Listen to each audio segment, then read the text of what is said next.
लद्दाख हिमाचल में मैं हूं विशाल और आप देख रहे हैं JKLH लाइव। 15 मार्च तक 2 नए इलेक्शन कमिश्नर की तकरीरी की जा सकती है। जी हां, 15 मार्च तक 2 नए इलेक्शन कमिश्नर की तकरीरी की जा सकती है। न्यूज 18 को मौसूल होने वाली इत्तला के मुताबिक इलेक्शन कमिश्नरों की तकरीरी के बाद ही लोकसभा इंतखाबात की तारीखों का ऐलान किया जाएगा। इसके लिए सिलेक्शन कमेटी की सहूलत की बुनियाद पर अराकीन की मीटिंग 13 या 14 मार्च को होगी। मरकजी वजीर कानून अर्जुन राम मेघवाल की क़यादत में कमेटी दोनों ओहदों के लिए 5-5 नामों के 2 अलग अलग पैनल तैयार करेगी। वजीर आजम नरेंद्र मोदी तकरीरी के लिए 2 नामों का फैसला करेंगे, जिसके सदर जमहूरिया से बाज़ाब्ता तस्दीक होगी। अरुण गोयल के इस्तीफे के बाद 3 रुकनी इंतखाबी पैनल में सिर्फ chief election commissioner Rajiv Kumar ही रह गए हैं। इससे कबल इलेक्शन कमिश्नर अनूप चंद्र पांडे 14 फरवरी को 65 साल की उम्र मुकम्मल करने के बाद रिटायर हो गए। लोकसभा चुनाव से पहले 15 मार्च तक सूत्रों के मुताबिक चुनाव के 2 नए आयुक्तों की नियुक्ति संभव है। दरअसल प्रधानमंत्री की अध्यक्षता में 13 और 14 मार्च को चुनाव आयुक्तों की नियुक्ति को लेकर एक बड़ी बैठक होने वाली है। इस बैठक में प्रधानमंत्री, विपक्ष के नेता अधीर रंजन चौधरी और कैबिनेट के एक मंत्री को शामिल किया जाएगा। 3 लोगों का पैनल 2 नए चुनाव आयुक्तों की नियुक्ति पर अपना फैसला लेंगे। बताया यह जा रहा है कि ये जो बैठक है, उस बैठक के बाद ही चुनाव आयोग आने वाले दिनों में लोकसभा की तारीखों का घोषणा कर सकता है कि लोकसभा चुनाव कब करवाया जाए। लेकिन उससे पहले 2 नए चुनाव आयुक्तों की नियुक्ति पर बड़ा फैसला प्रधानमंत्री की अध्यक्षता में जो पैनल बनेगा वो ले सकता है। आपको बता दें कि अरुण गोयल के इस्तीफा देने के बाद अभी चुनाव आयुक्त केवल राजीव कुमार हैं और ऐसे में एक ही चुनाव आयुक्त हैं। चूंकि अनूप चंद्र पांडे जो चुनाव आयुक्त थे, उनका कार्यकाल 14 फरवरी को पूरा हो गया है और वो रिटायर हो चुके हैं। लिहाजा मुख्य चुनाव आयुक्त ही अभी चुनाव आयोग में बचे हैं।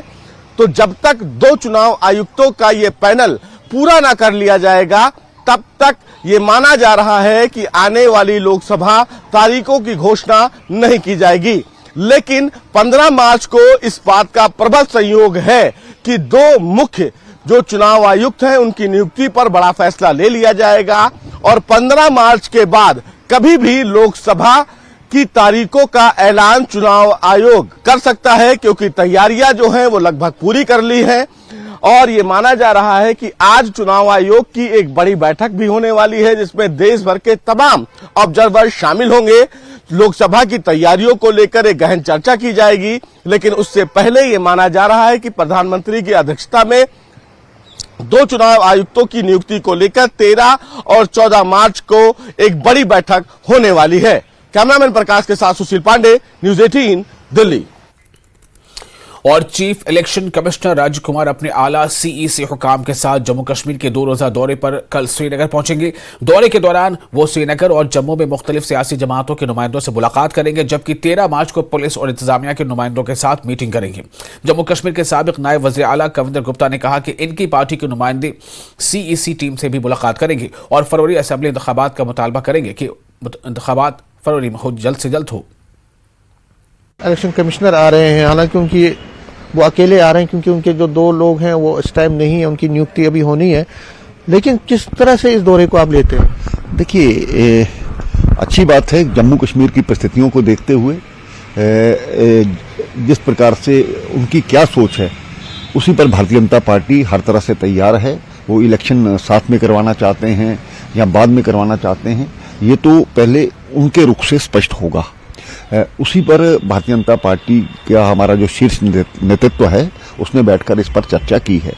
पहले उनका रुख देखेंगे उसी प्रकार से, लेकिन भारतीय जनता पार्टी हर परिस्थिति के लिए तैयार है। क्योंकि पार्लियामेंट इलेक्शंस में अब बस थोड़ा ही रह गया है। वो प्रेपरेशंस, यहाँ सिक्योरिटी का क्या माहौल है, वो उस पर तो मंथन ही होगा। लेकिन जो सबसे चर्चाएं हैं और कई दिनों से लगातार मीडिया रिपोर्ट्स ये भी कह रही हैं कि लोकसभा इलेक्शंस के साथ साथ हो सकता है कि विधानसभा पोल्स भी हो, तो क्या बीजेपी ये मांग करेगी कि विधानसभा पोल्स भी जल्दी? देखिए, भारतीय जनता पार्टी पहले से ही प्रिपेयर है और इसके लिए तैयार है। जिस प्रकार से भी इलेक्शन कमीशन ऑफ इंडिया इस पर निर्णय लेता है, तो उसके लिए हम प्रिपेयर हैं और सबसे बड़ी पार्टी उभर करके हम सामने आएंगे। भारतीय जनता पार्टी ने काम किया है, उसके लिए अच्छा माहौल है। आपने कहा कि आप तैयार हैं, लेकिन जो परिस्थितियां हैं, आपको लगता है क्योंकि सितंबर का भी एक डेडलाइन दिया है सुप्रीम कोर्ट ने यहाँ पे विधानसभा पोल, और जब भी हम किसी लीडर से बात करते हैं उनकी आपकी पार्टी के लीडरों से, तो ये कहते हैं कि असेंबली पोल जल्दी होनी चाहिए। तो ये जो दौरा है, क्या आप ये एक दरवाजा खोलेगा उसके लिए? बिल्कुल निश्चय ही लोकतांत्रिक व्यवस्था यहाँ पर बननी भी चाहिए और माननीय सुप्रीम कोर्ट ने कहा है, हमारी पार्टी के लोगों ने भी कहा है, तो जिस प्रकार से भी निर्णय होगा उसके लिए हम प्रिपेयर हैं और तैयार हैं। और मुझे लगता है कि जिस प्रकार से परिस्थितियों को देखते हुए, मौसम को देखते हुए जो भी उनका निर्णय होगा वो हमारे लिए मान्य होगा। कैमरामैन चांद के साथ में समीर भट्ट, न्यूज़ 18 जम्मू। और बारामूला पुलिस ने खनन माफियाओं पर बड़ी कार्रवाई की है। पुलिस ने एक टिपर, 3 ट्रैक्टर जब्त किए हैं और 4 ड्राइवरों को भी गिरफ्तार किया है। पुलिस ने इनके खिलाफ मामला दर्ज कर जांच शुरू कर दी है।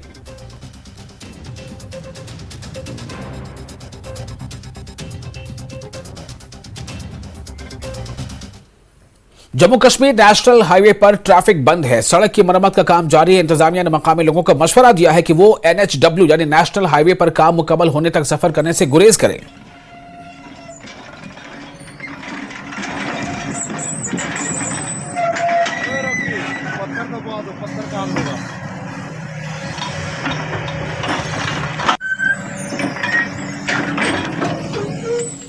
रियासी जिला अस्पताल में लचर सिस्टम का एक मामला सामने आया है। यहां बुजुर्ग मरीज को घर वापस लौटने के लिए एम्बुलेंस तक नहीं मिली, जिसके बाद बुजुर्ग के बच्चे अपने पिता को रेहड़ी पर घर ले जाते देखे गए।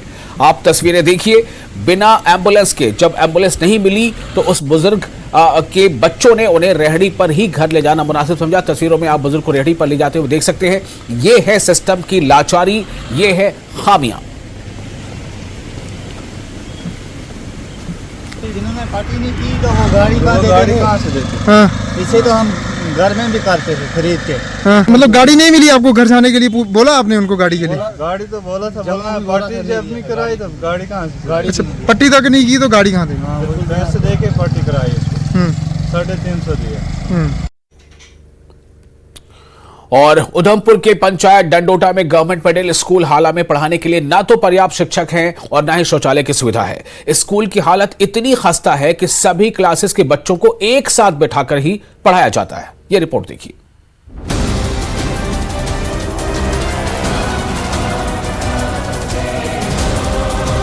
सरकार के स्वच्छ भारत अभियान पर सवाल उठाता ये स्कूल इन बच्चों के भविष्य पर भी प्रश्न चिन्ह लगा रहा है। स्कूल में कई ऐसी बुनियादी सुविधाएं ही नहीं है जिनके बिना हम किसी स्कूल की कल्पना भी कर सके। इधर में पानी की कमी है और बाथरूम है पर पानी की कमी है और यहाँ स्टाफ की भी कमी है और हम 1-2 सब्जेक्ट पढ़ पाते हैं और हमें थोड़ी पढ़ने में दिक्कत होती है।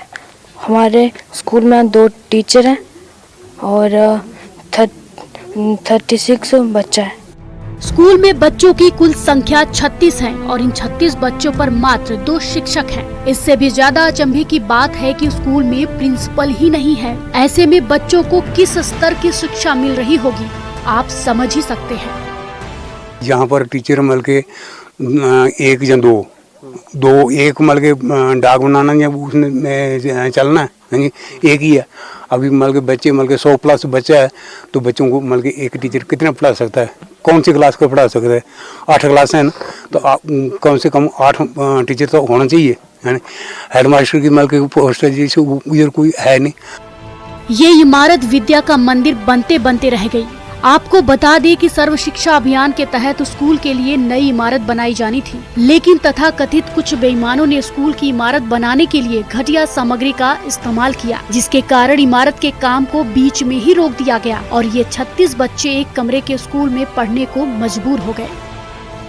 पिछले 10 साल से यहाँ पे एक टीचर जो है वो पढ़ा रहे थे, लेकिन अभी जो है 2 टीचर हैं। लेकिन ये जो टीचर यहाँ पे हैं ये भी अटैचमेंट के तौर पे हैं, और यहाँ पे परमानेंट जो टीचर की पोस्ट है वो भी 2 पोस्ट हैं। हेडमास्टर की पोस्ट है वो यहाँ पे नहीं है, कोई स्टाफ नहीं है। और मैं हमेशा ये डिमांड रखता रहा कि यहाँ पे स्टाफ की कमी को पूरा किया जाए, बाथरूम की फैसिलिटी को पूरा किया जाए। स्कूल की बिल्डिंग आप देख रहे हो, बिल्डिंग बिल्कुल टूटी फूटी है, यहाँ पे बिल्डिंग दी जाए।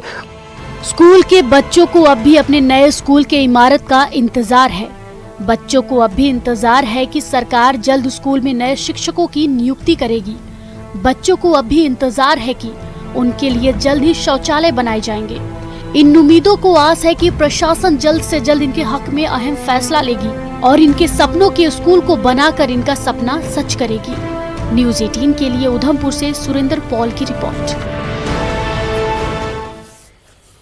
और फिलहाल एक छोटा सा ब्रेक लेते हैं। ब्रेक के बाद खबरों का सिलसिला जारी रहेगा।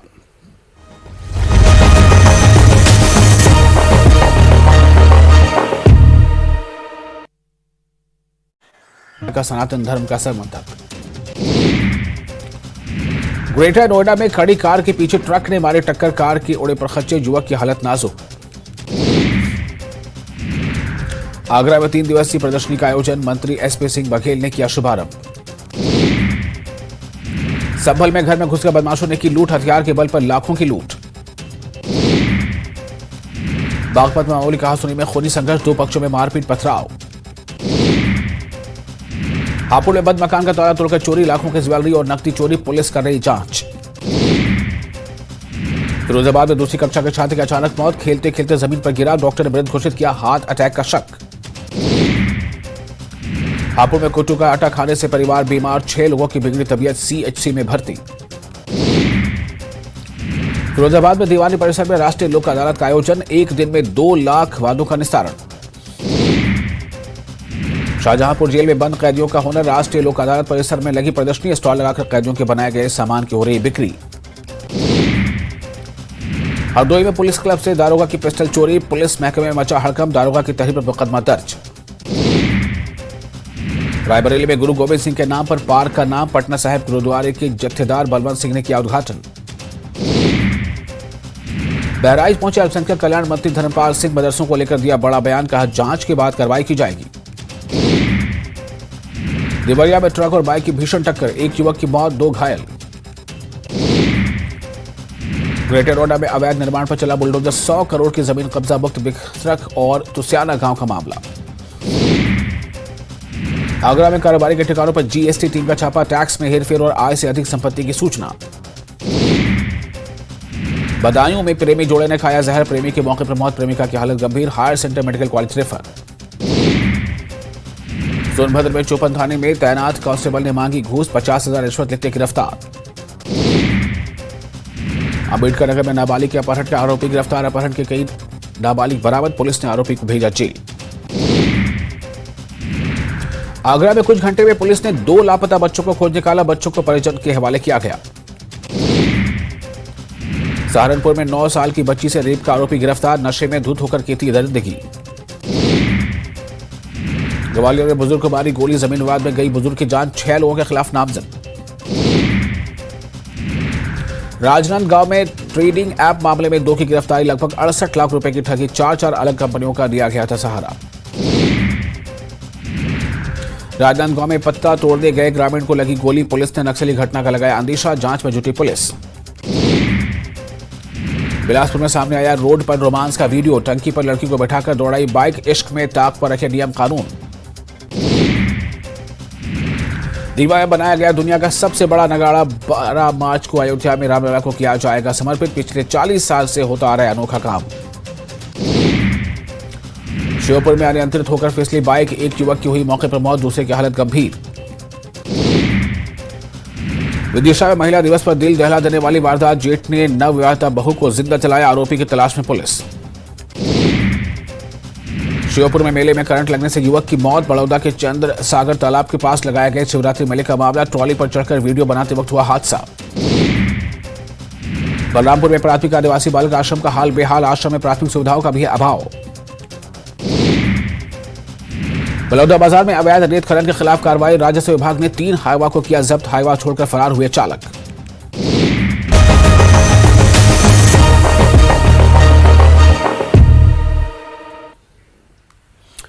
ब्रेक के बाद एक बार फिर आपका स्वागत है। मुख्य चुनाव आयुक्त और चुनाव आयुक्तों की नियुक्ति का मामला सुप्रीम कोर्ट पहुंच गया है और याचिका में सुप्रीम कोर्ट से सरकार को नए अधिनियम के अनुसार मुख्य चुनाव आयुक्त और ईसी यानी इलेक्शन कमिश्नर को नियुक्त करने से रोकने की मांग की गई है।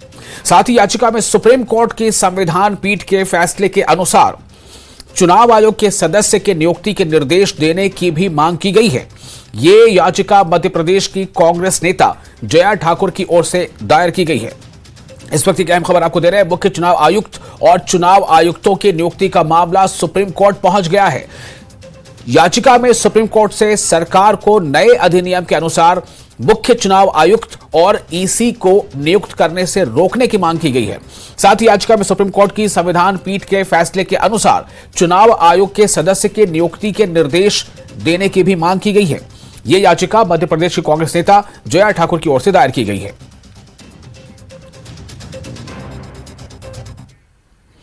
और लोकसभा चुनाव 2024 और राज्यों के विधानसभा चुनाव को लेकर दिल्ली में चुनाव आयोग की बैठक शुरू हो गई है। इसमें राज्यों के चुनाव पर्यवेक्षक शामिल हुए हैं। साथ ही सामान्य पर्यवेक्षक, पुलिस पर्यवेक्षक और एक्सपेंडिचर पर्यवेक्षक समेत 2000 पर्यवेक्षक यानी ऑब्जर्वर्स शामिल हैं। कुछ पर्यवेक्षक वर्चुअली भी जुड़े हैं।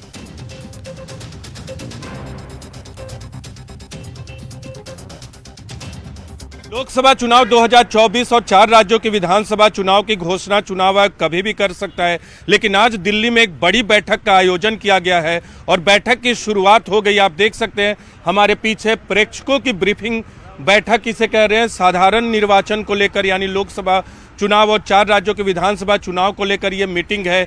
सामान्य ऑब्जर्वर यानी जनरल ऑब्जर्वर, पुलिस ऑब्जर्वर और एक्सपेंडिचर ऑब्जर्वर इस बैठक में हिस्सा ले रहे। करीब 2000 की संख्या में ऑब्जर्वर्स इस बैठक में हिस्सा ले रहे हैं। दिल्ली के विज्ञान भवन में मुख्य चुनाव आयुक्त राजीव कुमार इस बैठक का नेतृत्व कर रहे हैं और बहुत सारे अधिकारी जो ऑब्जर्वर हैं वो राज्यों में मुख्य चुनाव अधिकारी के कार्यालय के जरिए भी ऑनलाइन भी जुड़ेंगे। लेकिन आज की बैठक का मकसद है कि देश में 2024 का लोकसभा चुनाव फ्री एंड फेयर हो। लेकिन ऐसे वक्त में जब अरुण गोयल चुनाव आयुक्त ने इस्तीफा दिया है, उस पृष्ठभूमि में ये बैठक हो रही है। लेकिन बैठक का मुख्य उद्देश्य ये है कि लोकसभा चुनाव को कैसे फ्री एंड फेयर कराया जाए और तमाम जो पहलू हैं उस पर इस बैठक में दिशा निर्देश दिया जाएगा चुनाव आयोग की तरफ से। और जम्मू कश्मीर बीजेपी के सदर रविंदर रैना ने कहा है कि उनकी जमात मजबूत है और आने वाले इंतखाबात में सभी सीटों पर इलेक्शन लड़ेगी और जीत से हमकिनार होगी। हल्का इंतखाब डीएचपुरा में पार्टी का वर्कर्स कन्वेंशन मुनक्किद हुआ। रविंदर रैना ने वर्करों से खिताब किया। उन्होंने कहा कि बीजेपी ने आवाम की फलाह बहबूद के लिए काम किया है और लोग उनके साथ हैं।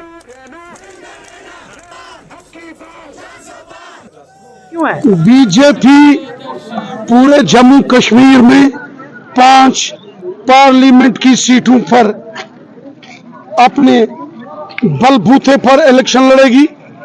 इस समय जम्मू हो, उधमपुर हो, अनंतनाग राजौरी है, श्रीनगर है या बारामूला है, गांव गांव शहर शहर में सिर्फ आपको बीजेपी नजर आएगी और लोगों के दिल में जो हमारी हुकूमत ने गरीबों की खिदमत की है, गरीबों को मुफ्त राशन, गरीबों को मकान, गरीबों को गोल्डन कार्ड, हर शख्स को गोल्डन कार्ड, लाडली बेटी, जो गरीब परिवार की बच्चियों की शादी में 50-50 हजार, गांव गांव में सड़कें, स्कूल, ये सब बीजेपी डेवलपमेंट कर रही है।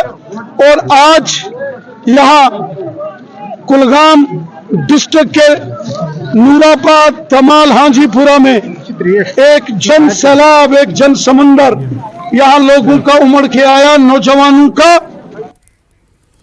और डोडा में चल रहा जंत्रोन भलेसा स्नो फेस्टिवल 2024 लाखों लोगों को अपनी ओर आकर्षित कर रहा है। साथ ही इस स्नो फेस्टिवल में लाखों लोग पूरे जोश के साथ शिरकत कर रहे हैं। बता दें कि भलेसा और चनाब घाटी में हजारों पर्यटन स्थल हैं जिन पर सरकार की नजरें पड़ी रही हैं।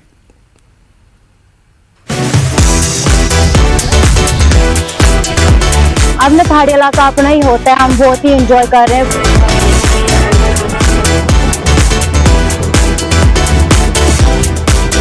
बहुत सारे लोग आए हैं यहाँ पे।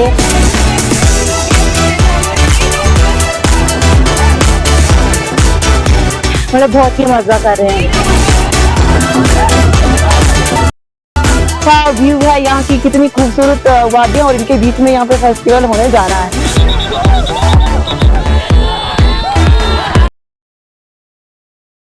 पहाड़ी इलाका आपने सबसे बेस्ट।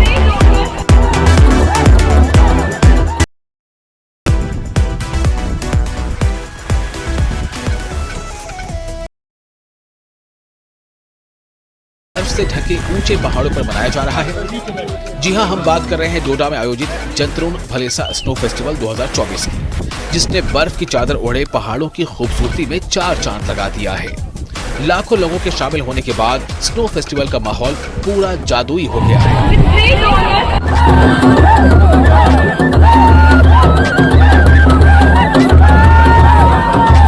आपको बता दें कि ये फेस्टिवल जंतरोन लोगों की अनूठी संस्कृति और परंपराओं को जारी रखने के लिए मनाया जाता है। हम कहना चाहते हैं कि आज तक तो हमने यहाँ पे देखा नहीं स्नो फेस्टिवल, मतलब इतने सालों में मैंने पहली बार यहाँ पे सुना है कि पहाड़ी इलाके में फेस्टिवल हो रहा है। मैं अपने डीसी साहब का शुक्रिया अदा करती हूँ कि उन्होंने यहाँ पे स्नो फेस्टिवल रखा।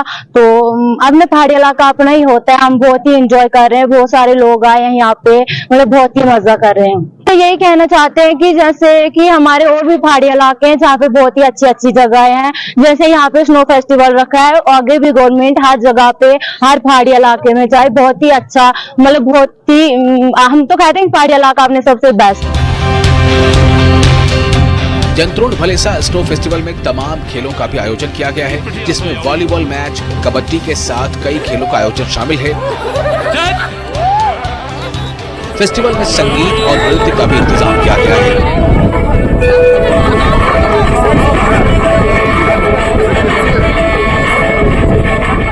साथ ही साथ विशेष कला और शिल्प प्रदर्शनियों के जरिए स्थानीय कारीगरों को अपना हुनर और रचनात्मकता को दिखाने का खास मौका फराहम किया गया है। तो मैं धन्यवाद करूंगी डी साहब का कि जिन्होंने अनुमति दी इस फेस्टिवल को यहाँ करने के लिए, और उन लोगों का भी धन्यवाद करूंगी कि जिन्होंने यहाँ पे मैनेजमेंट की और उनके मतलब उन्होंने एक अच्छी सोच रखी कि हम यहाँ पे एक फेस्टिवल करेंगे जिसके माध्यम से यहाँ का एरिया, यहाँ का इलाका जो है डेवलप हो। जिस तरीके से आपने देखा कि we were expecting crowd of around 500 to 1000, लेकिन जिस तरीके से आपने देखा 3000 से ज्यादा लोग जो थे यहाँ पे आए थे, तो काफी अच्छा लगा। एडमिनिस्ट्रेशन यहाँ पे पहुंची थी, तो जो हमारा मेन मकसद था कि जो बाहर के लोग हैं, एडमिनिस्ट्रेशन है, वो यहाँ पे देखे कि किस तरीके का रिसोर्सेज है, टूरिज्म पोटेंशियल है इस जगह का। तो डीसी साहब ने जो है बखूबी पर्सनली इस जगह का जायजा लिया। जंतरोन भलेसा स्नो फेस्टिवल में जिला विकास परिषद के अध्यक्ष धनंतर सिंह कोटवाल, डीडीसी उपाध्यक्ष, एएसपी ऑपरेशन, डीडीसी सदस्य और एसडीएम ने शिरकत की। इस स्नो फेस्टिवल ने ठाठरी, कहारा, चिरल्ला, गद्दो, भद्रवा, डोडा और आसपास के इलाकों से आए लोगों के बीच में एकता को बढ़ावा दिया है। मुबारकबाद देना चाहूंगा यहाँ के लोगों को कि उन्होंने इसमें बढ़ चढ़कर शिरकत की और इस फेस्टिवल को सक्सेसफुल बनाया, क्योंकि हर एक चीज की एक शुरुआत होती है। आज एक स्नो फेस्टिवल हुआ जंतरोन में, और मुझे लगता है कि आगे चल के ये एक मेगा इवेंट बनेगा और इससे टूरिज्म प्रमोट होगा। कहीं ना कहीं हमारा जो ये भलेसा वाला इलाका है, क्योंकि एनएच से ज्यादा कनेक्टेड नहीं है, तो ये कहीं ना कहीं थोड़ा पिछड़ा रह जाता है। तो ये हम सब की जिम्मेदारी होती है कि भलेसा, कहारा, चिराला, इन एरिया को प्रमोट करना, उसी में हमारे ये एफर्ट्स हैं। कोई एक एश्योरेंस देता हूँ कि depending upon my tenure here, हर एक एरिया को टच किया जाएगा, क्योंकि हर जगह हमारे लोग बसते हैं। उनसे मिलना, सरकार को लोगों के डोर स्टेप पे ले जाना हमारी एक जिम्मेदारी है, और उसी जिम्मेदारी पे हम कोशिश कर रहे हैं खरा उतरने।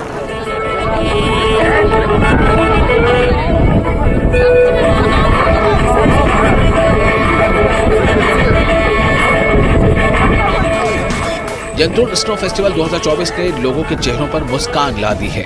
साथ ही जंतरोन लोगों की परंपराओं को भी आगे बढ़ाने का काम किया है।